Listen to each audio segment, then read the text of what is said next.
these nutrient-poor tropical waters, the Great Barrier Reef is like an oasis in a desert, drawing in oceanic travelers and predators that use the reef for cover. In the calm water between reef and land, beds of seagrass beckon green sea turtles. They spend their young lives in deep water, eating small sea creatures. But as adults, they go vegetarian. Weighing an average of 450 pounds and protected by a tough shell, it has little to fear from most residents of the reef. But there's one very big exception.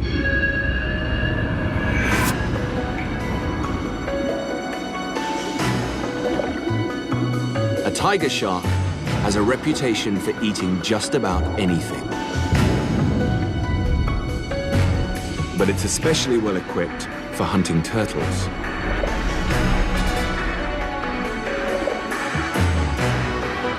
As long as the turtle hugs the bottom, it's safe.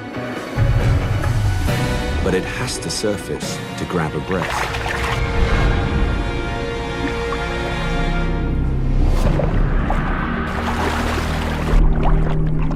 The turtle can't pull in its head or flippers.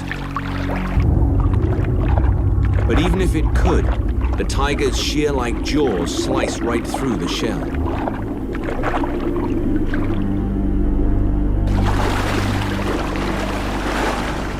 Collisions like these are inevitable in a place where such a huge number of animals all come together.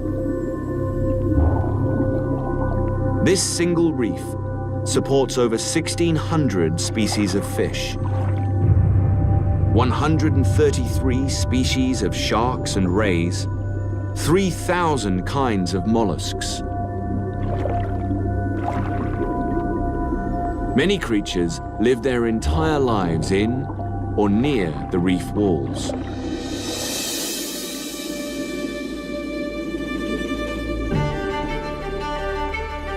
The world's largest coral reef, a hunter nearly as old as the forest itself.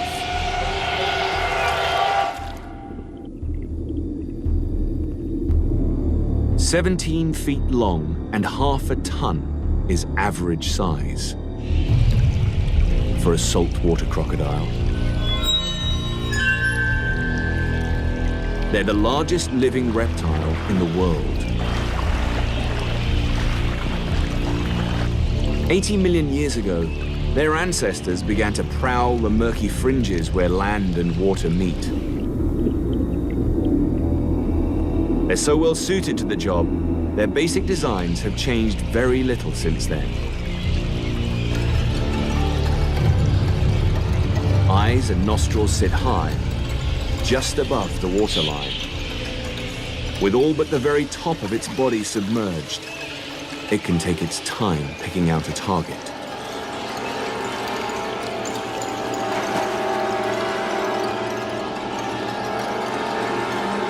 Sweeping its tail like a massive oar, the crocodile launches 8 feet out of the water.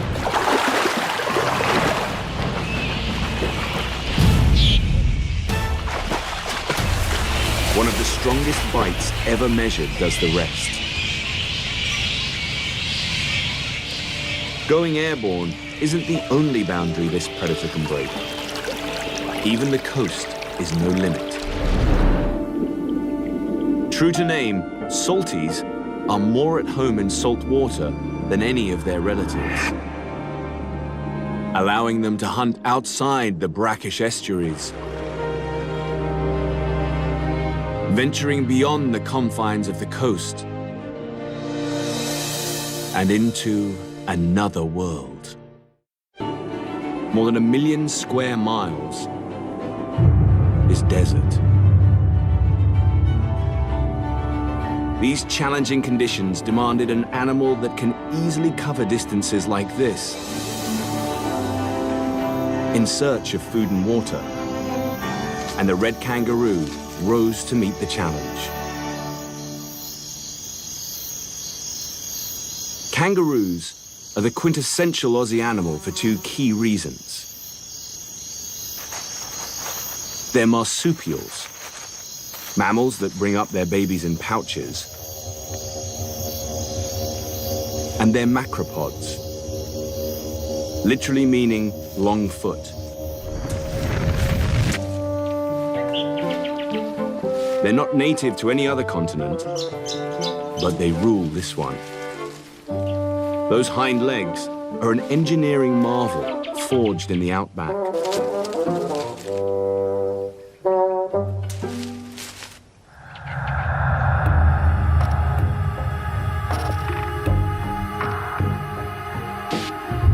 When a kangaroo hops, spring-like tendons capture the energy from each landing and use it for the next launch.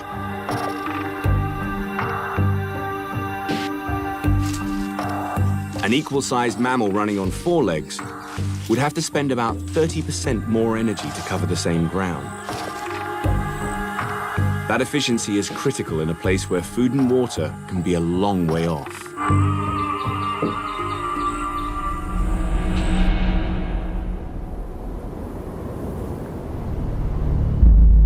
But even with their advantages, some don't make it to the water in time.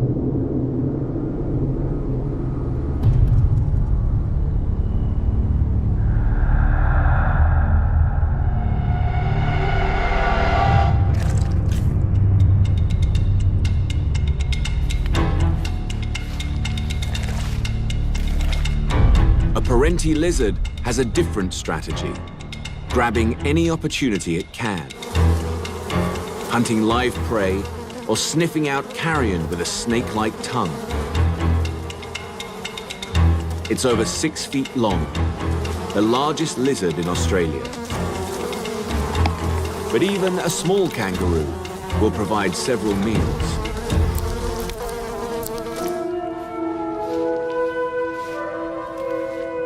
A parenti can live on less because it doesn't need to spend energy regulating its body temperature.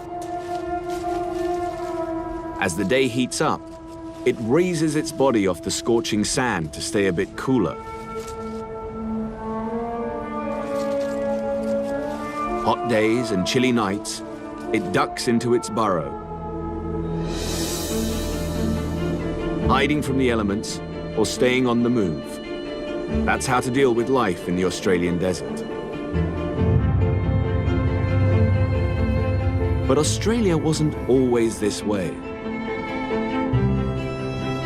For the last 30 million years, the lone continent has been slowly inching toward the equator, growing ever hotter and drier. Once upon a time, it was a greener, wetter place. Leaving the arid center and heading 1,000 miles to the Queensland coast, there is one remaining sliver of this bygone era.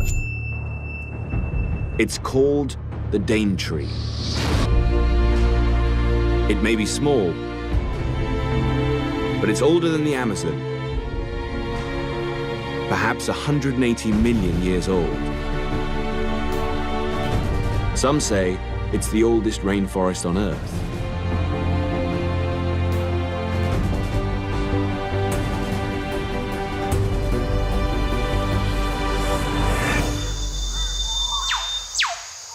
Descending from the canopy is like stepping into a time machine.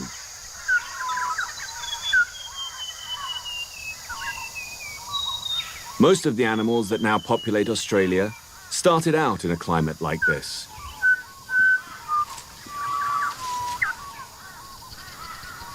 Some never left.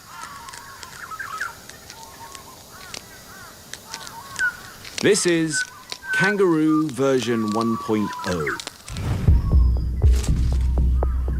The musky rat kangaroo is the most ancient living line of the macropods that conquered Australia.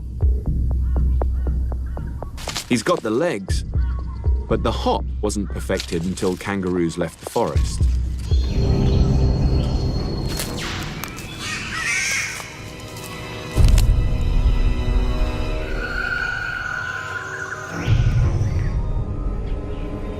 Other prehistoric animals really look the part. Flightless birds likely evolved from dinosaurs. They began gardening this forest around 65 million years ago. The cassowary is their direct descendant. It still can't fly, but it can find everything it needs on the forest floor.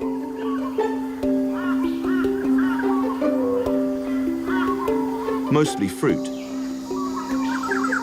Some contain seeds too big for other animals to ingest, but the cassowary manages.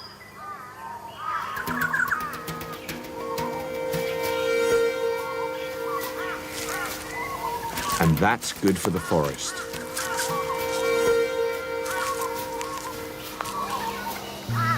A detour through a cassowary's gut can improve some seeds' chances of sprouting as much as 20-fold.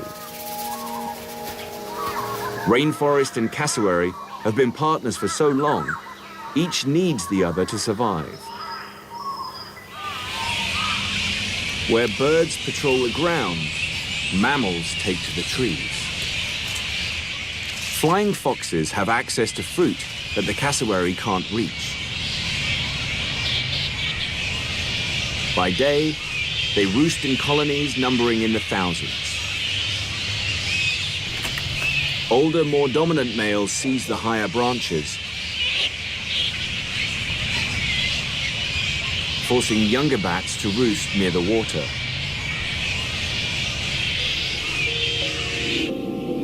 They have good reason to be so cautious. Reef could only have formed under just the right conditions. The first coral grew on a sunken plateau of built-up sediment, sediment that had to come from somewhere. It took the power of erosion,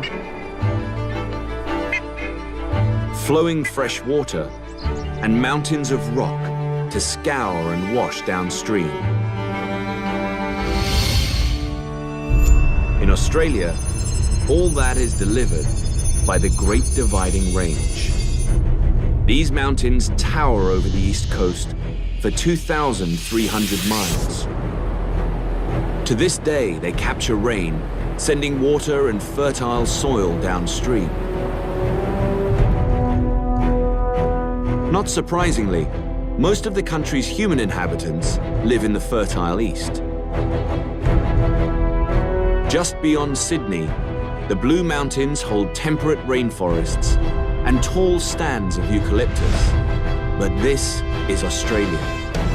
Heat and drought are never far away. These forests must face the possibility of destruction in order to survive.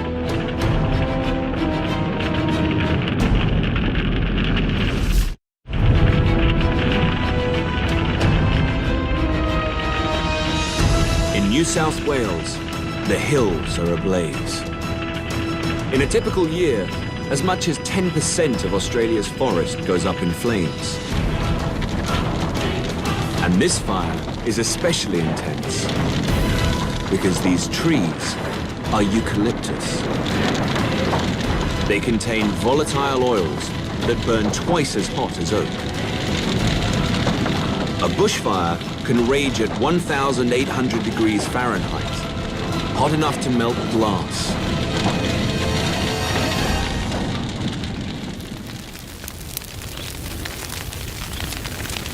But the inferno doesn't mean the end of this forest. Eucalyptus trees have evolved not just to survive fire, but to exploit it. The heat triggers dormant shoots under the bark to awaken.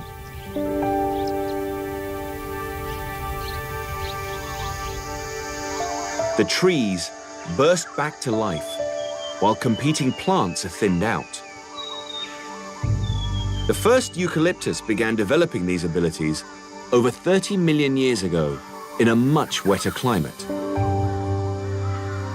When Australia grew hotter and drier, the trees seized their moment and spread across the continent.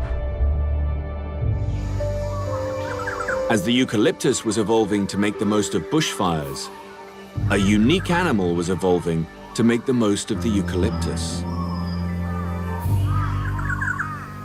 The oils that make the leaves so flammable also make them hard to digest. But a koala eats almost nothing else. Like most Australian mammals, she's a marsupial, but one that rose to meet a different set of challenges. Her liver is able to deactivate the toxic compounds, and her gut is fortified with microbes to extract the most nutrition from the leaves. But such specialization doesn't come easy.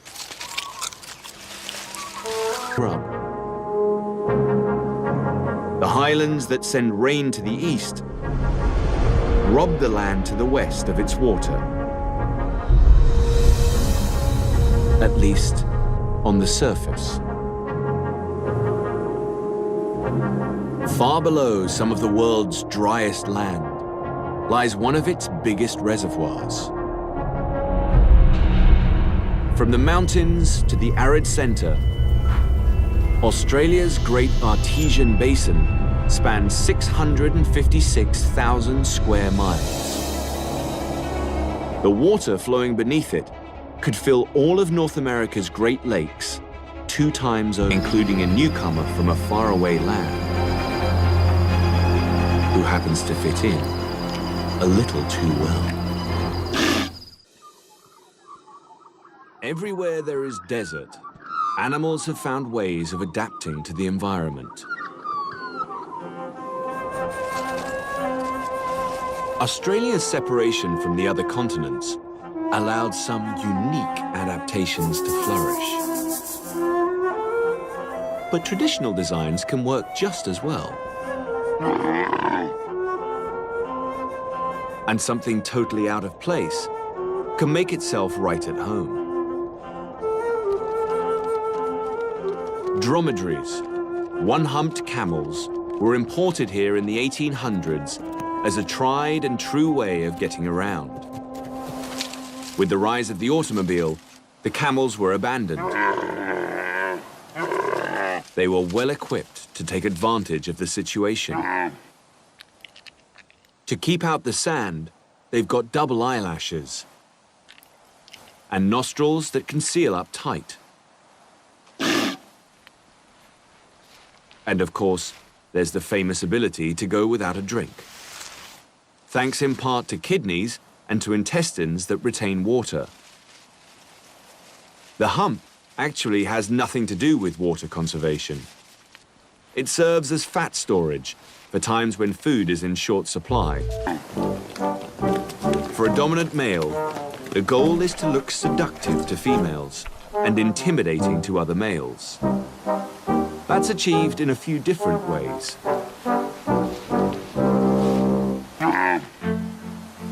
First, he inflates a bubblegum-like sack called a dulla.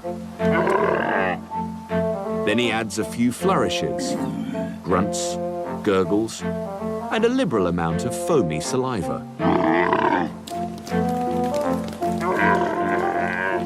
And if rivals don't back down, a good body check is always an option.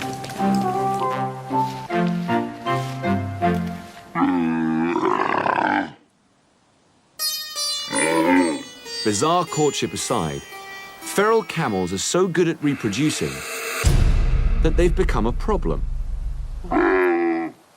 There are about 300,000 camels at last count, and without official population control, their numbers could double every 10 years.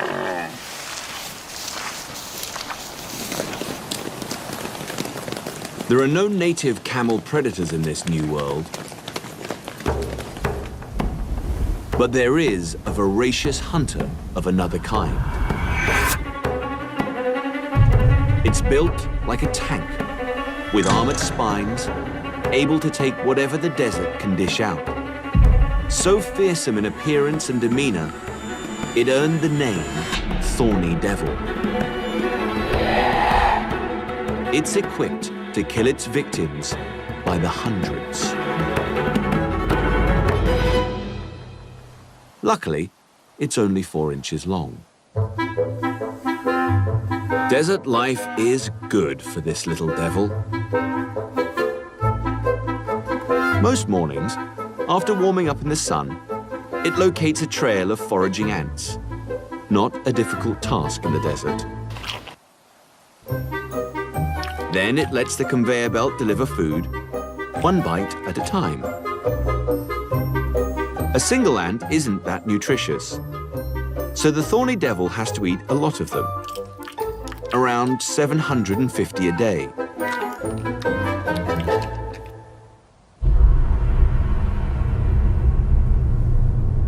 This sit-and-wait approach to eating works for drinking as well. Those thorny scales aren't just for protection. They're one of the most ingenious desert adaptations. Whenever the little devil encounters water, all it has to do is touch it. The scales on its body work on the capillary principle, channeling water through grooves towards its mouth, even against gravity. The lizard only has to get its feet wet to receive a sip of water. It may be one of the hardiest desert survivors on the planet. But in Australia, there are places too inhospitable even for devils. Such a place is less than 200 miles south of the Simpson Desert. At 50 feet below sea level, it's the lowest point on the continent. Kati Tanda, Lake Eyre.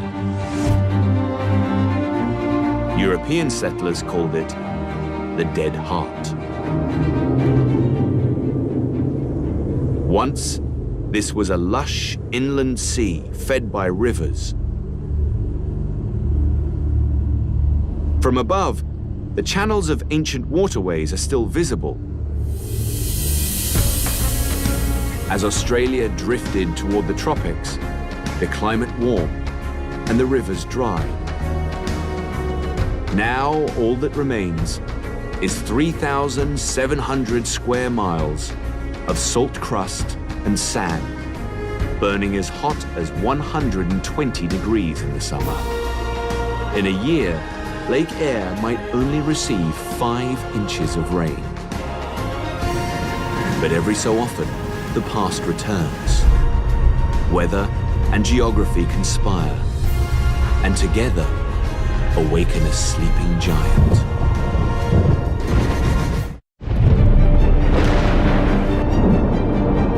When rain finally comes to Australia's deserts, it arrives as an explosion.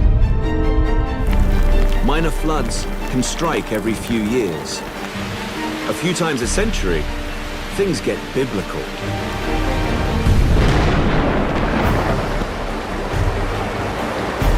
When a storm of the decade hits, much of the water doesn't flow toward the sea. Instead, rain that falls over nearly 1/6 of the continent pours into ancient river channels, rushing inland towards the lowest elevation. Lake Eyre regains its title. Suddenly, it's the largest lake in Australia, and when it's full, about as salty as the ocean. The transformation sets off a chain reaction.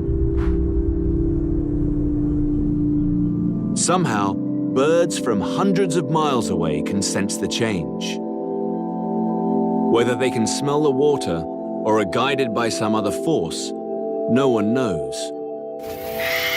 Corellas arrive by the thousands. Wedge-tailed eagles follow the promise of abundant prey.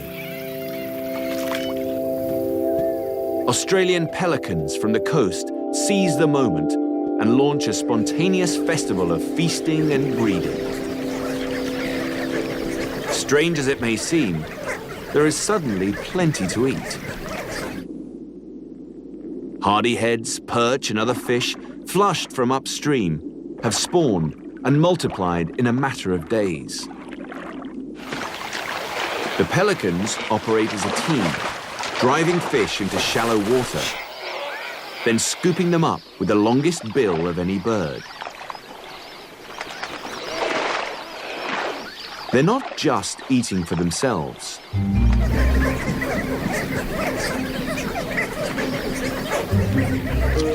Pelicans breed whenever the time feels right.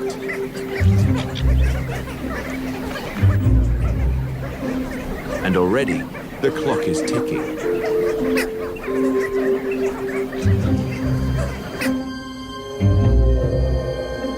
Lake Eyre began evaporating as soon as it filled up.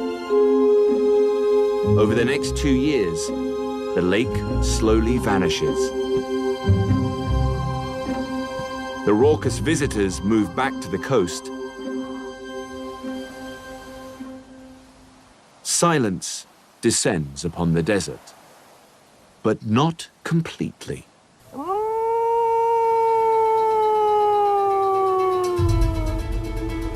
Not all the opportunists have departed. One animal hangs on without any special adaptations, just brains and tenacity. The dingo has carved out a niche for itself, even in Australia's harshest places. But its presence here is controversial. DNA evidence confirms their ancestors were Asiatic wolves.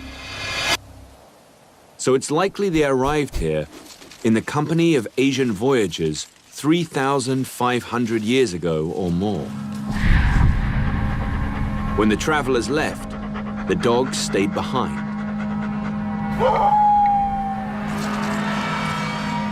Australia's animals had faced marsupial carnivores, but they'd never seen anything like this. A versatile predator that can hunt alone or in packs.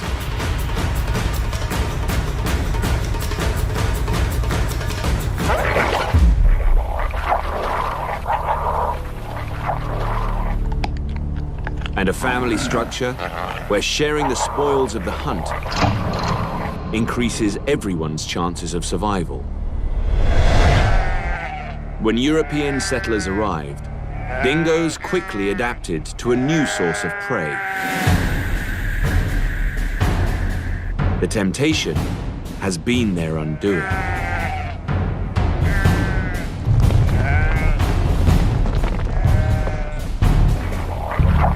There will always be people who want them dead, or at least confined to the outback.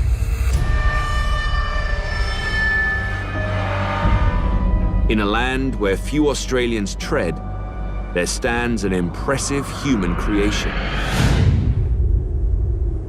The dog fence slices through more than 3,000 miles of the country.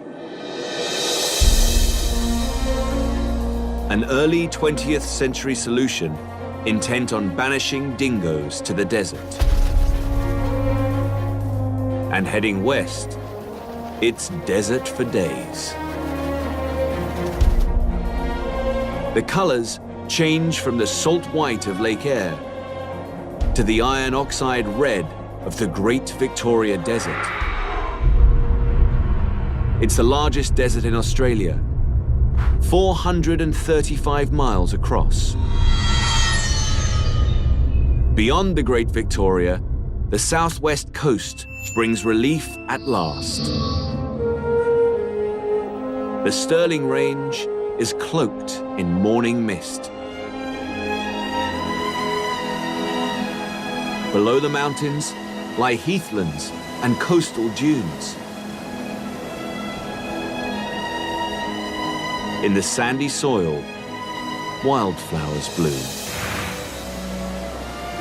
Western Australia boasts over 12,000 species of flowering plants, with the southwest being especially rich. At any time of year, there will be blossoms. That's critical for one animal. The marsupial honey possum eats only nectar and pollen, one of only a few mammals to do so. Without year-round blooms, it couldn't survive.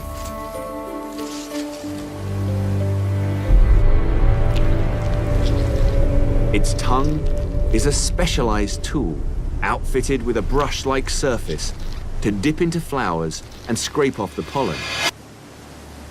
In return, honey possums pollinate the plants, just as a honeybee would.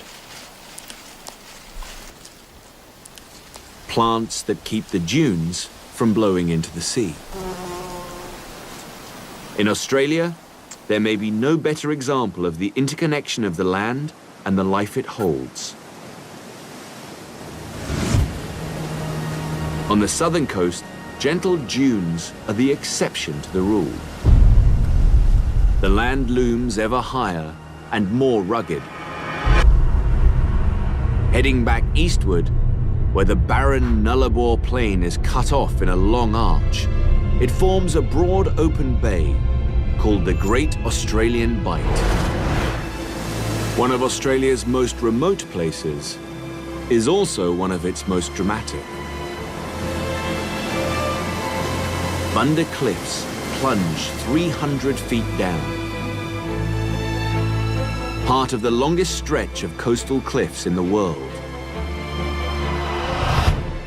Beyond Land's End, a warm coastal current collides with cooler water from the Southern Ocean.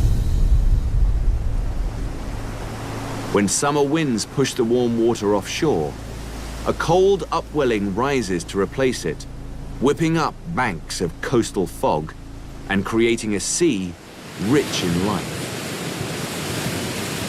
Fur seals live here year-round to take advantage of plentiful fish and squid. When they're not hunting, they stick close to rocky islands and coves, enjoying prime access to Australia's best surfing.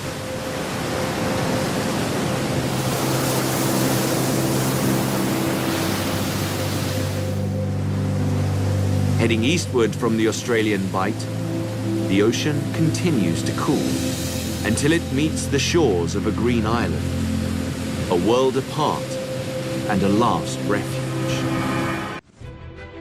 The streams still run cold in the highlands around Cradle Mountain, offering the perfect safe haven for one quintessential Aussie creature. The duck-billed platypus is not uncommon in Australia, but it's a rare thing in the world at large.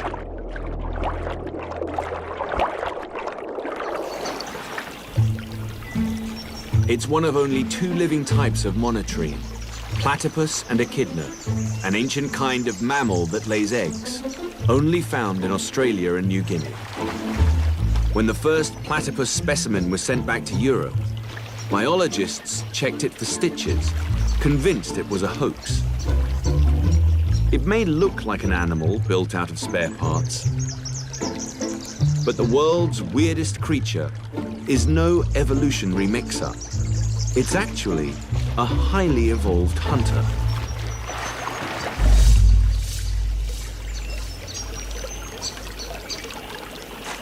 More than just a mouth, that duckbill is a sophisticated sensory device, a bit like a personal metal detector.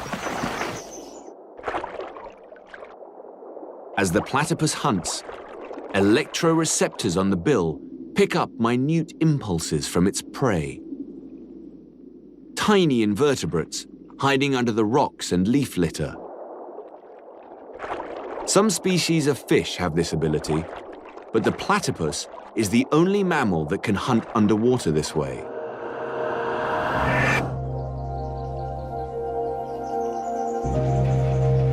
Protecting the last strange creatures is Tasmania's gift to the world.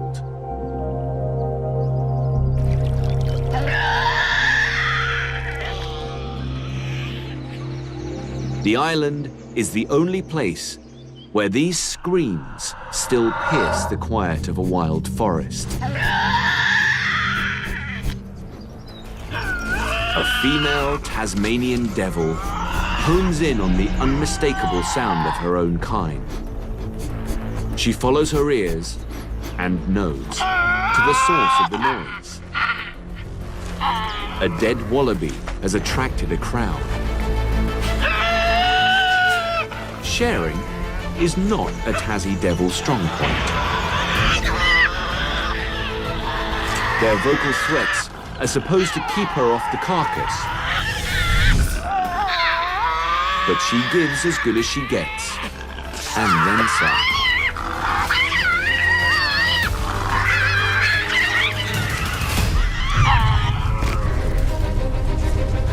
They're no bigger than a small dog, but ferocity makes up for stature. Oversized heads and muscular jaws deliver one of the most powerful bites of any mammal for its size. Easily ripping through muscle and crushing bone. In just over an hour, 5 devils stripped the carcass to nothing.